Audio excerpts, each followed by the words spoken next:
Hammaya salom. Bugun kotelni ta'mirlamaga keldik. Shuni aytib o'tsak edim. Kotelning xususiyatlari. Royal kotel Aqua deb ham yozilgan. Aqua bo'lib ham chiqqan. O'zi asli Kiturami koreys kotel. Endi buni ustalar yaxshi biladi. Buni muammolarini ko'pchilik bu kotelni o'zi noto'g'ri ishlatib o'tiribdi. Kotel boshqa kotellarga nisbatan o'ta tejamkor. Chunki bunda ventilyator частотный. Gaz kamayganda ventilyatorning obroti kamayadi. Shu hisobına dimoxoddan kam issiqlik chiqib ketadi. Buni yaxshi xususiyatlaridan biri tejamkor. Issiq suvdan foydalansa, issiq suvni bir xil beradi. Bakning ichida issiq suv ham saqlanib turadi, ham rashitelniy bak.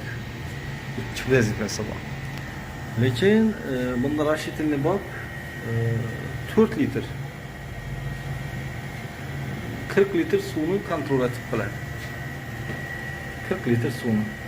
Ko'p yerlarda qo'yiladi 100 litr sistemada 100 litr, 120 litr suv bo'lsa baka nagruzka tushadi. Yaxshi xususiyatlaridan effektivnosti kuchli.